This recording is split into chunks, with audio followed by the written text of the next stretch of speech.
శ్రీ బహుళేప్సిత సిద్ధిగా ప్రాబల్యం ఒప్ప దేశభద్రత కొరకై ధీబలము పెంచునట్లుగా ఏబీపీ మాధ్యమము రహించును సతమున్. నేటి కాలంలో యువత పాశ్చాత్య సంస్కృతికి అలవాటు పడి వివిధ రకాల సంస్కృతులు సంప్రదాయాలకు నిలువగా మారిన విదేశీ సంస్కృతిని కొనసాగిస్తున్నారు. అయితే వీరికి భిన్నంగా 18 సంవత్సరాలు నిండిన ఓ యువకుడు మనకు ఏదైతే సంస్కృతి సంప్రదాయాలు ఉన్నాయో కవితలు పద్యాలు వాటిని అలవర్చుకొని ప్రస్తుతం శత అవధానిగా మారి మనకు అందుబాటులో ఉన్నారు. శత అవధాని భరత్ శర్మ మనతో ఉన్నారు. ఆయన అడిగి మరిన్ని విశేషాలు కనుక్కున్నాం. నమస్కారం. అసలు అవధానం అంటే ఏంది, మీరు ఎందుకు అవధానం నేర్చుకోవాల్సి వచ్చింది ఈ ప్రస్తుత కాలంలో? శ్రీ మహాగణాధిపతయే నమః. శ్రీ మహాసరస్వత్యై నమః. శ్రీ గురుభ్యో నమః. శ్రీవేంకటాచలపతిం శ్రితపారిజాతం వాగీశముఖ్య సురవందిత పాదపద్మం పద్మావతీ హృదయ పంకజలోలభృంగం ప్రస్తౌమి సంతతమహం పరిపూర్ణ భక్త్యా. అవధానం అంటే చిత్తైకాగ్ర్యం అవధానం అన్నారు. అంటే మన మనస్సును ఒక ఫలానా విషయం మీద కేంద్రీకృతం చేసి ఏకాగ్రతను చూపడమే అవధానం. అంటే ఏకాగ్రతయే అవధానం. ఈ అవధానాన్ని అంటే ఏకాగ్రతను 8 అంశాల మీద ఒకే కాలంలో చూపించగలిగితే దాన్ని అష్టావధానం అన్నారు. అదే 100 అంశాల మీద ఒకే కాలంలో ఏకాగ్రతను చూపితే దాన్ని శతావధానం అన్నారు. అట్లాగే 1000 అంశాల మీద ఒక్కసారిగా మన యొక్క ఏకాగ్రతను చూపిస్తే దాన్ని సహస్రావధానం అన్నారు. ఈ విధంగా మానవ మేధకు, మానవుని యొక్క బుద్ధి శక్తికి ఎంత విస్తృత పరిధి ఉంది అనేటటువంటి విషయాన్ని రుజువు చేస్తూ ఈ అవధాన ప్రక్రియ నేడు మన ప్రపంచంలో విలసిల్లుతూ ఉంది. అందులోనూ ప్రత్యేకంగా అవధానం అనేటటువంటిది తెలుగువారికి, తెలుగు సంస్కృతం ఈ 2 భాషల్లోనూ కూడా ఎంతో ప్రసిద్ధి పొందింది. ఒక పక్క సంస్కృతం దేవభాషగా ఉంటూ ఉంటే ఆ సంస్కృతం నుండి పుట్టి తల్లి గుణాలన్నింటినీ అలవడుచుకున్నటువంటి పుత్రికలాగా తెలుగు భాష అంత అద్భుతమైనటువంటి వ్యాప్తితో అవధానాన్ని వ్యాపింపజేసింది.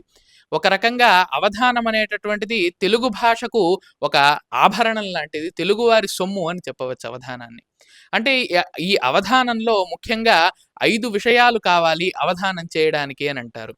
ధార, ధారణ, ధైర్యము, ధోరణి, ధిషణ. ఈ 5 విషయాలు గనక అంటే మొదటిదేమో ధార. ఈ ధారను మన పద్య ప్రవాహం ఆగకుండా పద్యాలను నిత్యము కూడా అప్పటికప్పుడు కల్పించి చెప్పడాన్ని, అంటే ఆ ప్రాశ్నికుడు ప్రశ్న వేసేటటువంటి పండితుని యొక్క ప్రశ్నకు అనుగుణంగా మనం పద్యాన్ని ధారాళంగా చెప్పడాన్నే ధార అని అంటారు.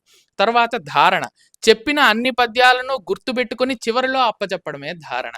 ఇక ఈ 2 చేయాలంటే, అసలు అవధానం చేయాలంటే ముఖ్యంగా కావాల్సిందే ధైర్యం. ఆ ధైర్యం ఉంటేనే ఆ పృచ్ఛకుడు ఇచ్చేటటువంటి, ఆ ప్రాశ్నికుడు ఇచ్చేటటువంటి ప్రశ్నను ఎదుర్కొనేటటువంటి శక్తి ఈ అవధానికి కలుగుతుంది. ఇక తరువాత ధోరణి, ఏం ప్రశ్న ఇచ్చారు, మనం ఎటువంటి సమాధానాన్ని పద్య రూపంలో చెప్పాలి, ఎటువంటి పదప్రయోగాలు ఇవన్నీ వేయాలంటే ఒక ధోరణి, ఆ సమస్యను ఏ విధంగా మనం చూస్తున్నాం అనేటటువంటి ధోరణి సరిగ్గా ఉండాలి. ఇక తరువాత ఏమో ధిషణ, ఎటువంటి సమస్యనైనా ఎదుర్కొనేటటువంటి సత్తా, పాండిత్యం అనేటటువంటివి ధిషణగా మనం చెప్పచ్చు. కాబట్టి ఈ పంచధకారాలు కూడా అవధానికి ఎంతో ముఖ్యము అని చెబుతారు. అలాగే ఈ అవధానాల్ని మొట్టమొదటిగా నా 15వ సంవత్సరంలో మొదలుపెట్టినప్పుడు మా గురువర్యులు త్రిభాషా మహాసహస్రావధానులు బ్రహ్మశ్రీ వద్దిపర్తి పద్మాకర్ గురువర్యులు, అలాగే ఛందశాస్త్ర రత్నాకర బిరుదాంకితులు బ్రహ్మశ్రీ తోపెల్ల బాలసుబ్రహ్మణ్య శర్మ గురువు గారు, వీళ్ళిద్దరూ కూడా నాకు అవధానంలోని మెలకువలను, మొట్టమొదటి ప్రత్యక్ష అవధానమేమో ఏలూరులోని ప్రణవపీఠంలో త్రిభాషా సహస్రావధానులు బ్రహ్మశ్రీ వద్దిపర్తి పద్మాకర్ గురువు గారి సంచాలకత్వంలోను, అలాగే ప్రథమ అంతర్జాల అష్టావధానమేమో బ్రహ్మశ్రీ తోపెల్ల బాలసుబ్రహ్మణ్య శర్మ గారి ఆధ్వర్యంలోను, ఇలా మొదలుపెట్టి ఇప్పటి వరకు 75 అవధానాలు, అందులో 2 శతావధానాలు, 5 ద్విగుణిత అష్టావధానాలు, ఒక సంపూర్ణంగా ఒక సంస్కృత అష్టావధానాన్ని చేసే మహాభాగ్యం ఆ శారదాదేవి ప్రసాదించింది. అంటే ఇటువంటి అవధాన ప్రక్రియల ద్వారా నేటి విద్యార్థులకు ఎంతో ఉపయోగం ఉన్నది. ఒక సమస్యను అప్పటికప్పుడు ఏ విధంగా మనం పరిష్కరించవచ్చు, ఈ విధమైనటువంటి ఆలోచనను, ధోరణిని, ధైర్యాన్ని అవధానం మనకు ప్రసాదిస్తుంది.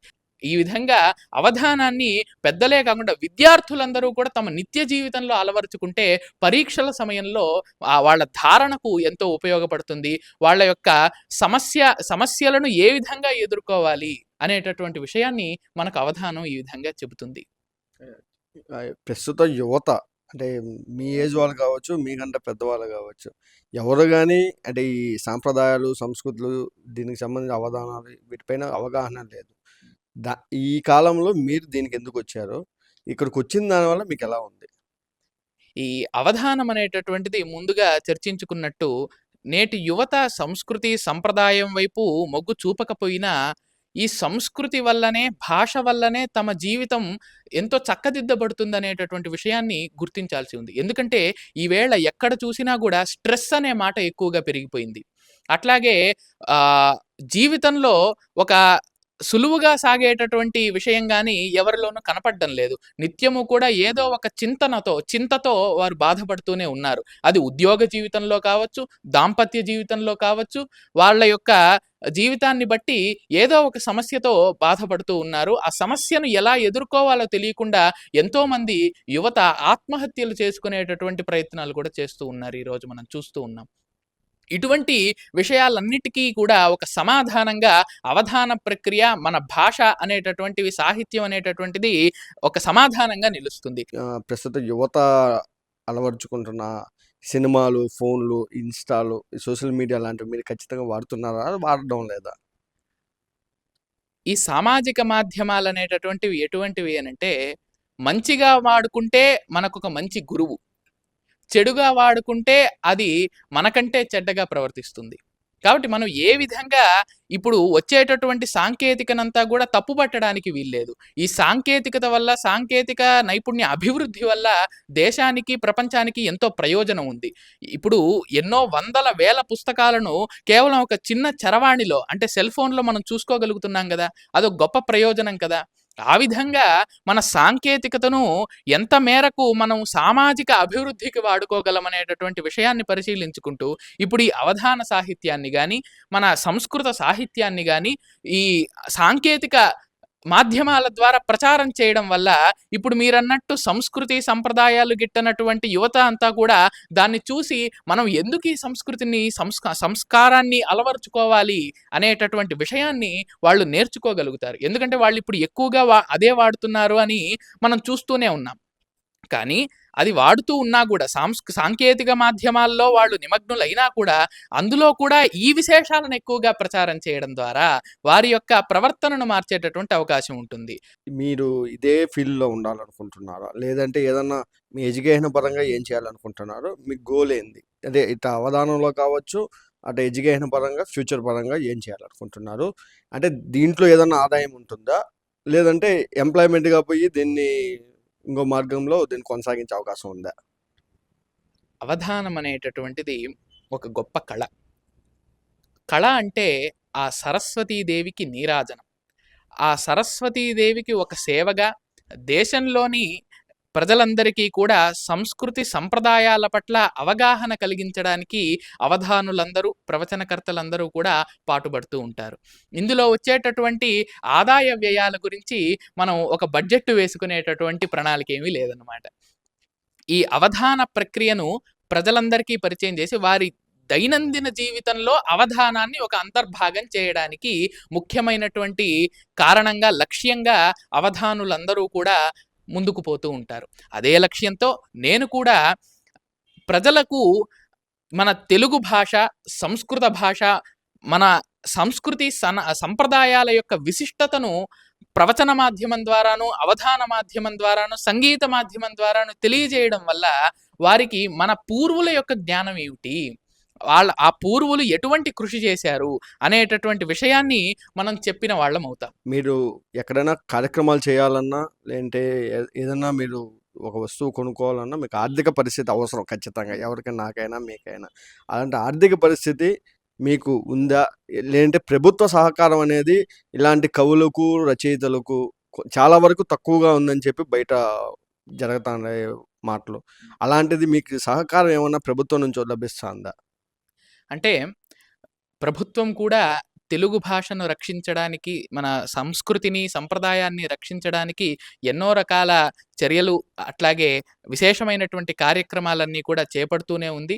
ఆ కార్యక్రమాలన్నింటిలో గూడా సరైనటువంటి భాగస్వామ్యాన్ని పొంది అవధానులు, కవులు వీళ్ళందరూ గూడా ఎంతో ఆహ్, వాళ్ళ యొక్క నైపుణ్యాన్ని ప్రదర్శిస్తూ సమాజం కోసం వినియోగిస్తూ ఉన్నారు. కాబట్టి ప్రభుత్వం కూడా మన భాషను రక్షించుకోవడానికి ఇప్పుడు చేస్తున్నటువంటి కృషితో పాటు ఇంకా మెరుగైనటువంటి కృషి చేసినట్లయితే ప్రతి ఒక్కరికి మన యొక్క భాషా సౌందర్యాన్ని అందించేటటువంటి ఒక గొప్ప భవిష్యత్తు మనకు లభిస్తుంది.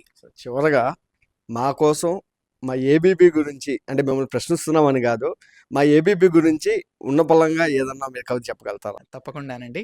అంటే ఇది గూడా మన జీవితంలో ఒక భాగమే అన్నమాట. ఒక ఎదుటి వ్యక్తి అప్పటికప్పుడు ఏదన్నా ఒక చిక్కుముడి పెడితే దాన్ని ఎలా విప్పాలనేటటువంటిది గూడా మనం తెలుసుకోవాలి కాబట్టి అది అవధానం ఇప్పుడు నేర్పిస్తుంది. ఏబీపీ ఛానల్ వాళ్ళు చాలా మంచి కార్యక్రమాన్ని చేస్తూ ఉన్నారు. వారికి శుభం కలగాలి అని ఆ భగవంతుడిని ప్రార్థిస్తూ శ్రీ బహుళేప్సిత సిద్ధిగా ప్రాబల్యము పొంది భద్రత కొరకై ఎందుకోసం చేస్తున్నారు? ఈ దేశం యొక్క కళ్యాణాన్ని కాంక్షించి, దేశం యొక్క మంగళాన్ని కాంక్షించి చేస్తున్నారు. కాబట్టి శ్రీ బహుళేప్సిత సిద్ధిగా ప్రాబల్యం ఒప్ప దేశ భద్రత కొరకై ధీబలము వారుగా ధీబలము పెంచువారై ఏబీపీ మాధ్యమంబు ధీబలము పెంచునట్లుగా ఏబీపీ మాధ్యమము రహించును సతమున్. శ్రీ బహుళేప్సిత సిద్ధిగా ప్రాబల్యం ఒప్ప దేశభద్రత కొరకై ధీబలము పెంచునట్లుగా ఏబీపీ మాధ్యమము రహించును సతమున్ అని ఏబీపీ మాధ్యమం వారికి అనేక మంగళాశాసనాలను ఆ భగవంతుడు ప్రసాదించాలని వేడుకుంటూ ధన్యవాదాలు. ధన్యవాదాలు సార్.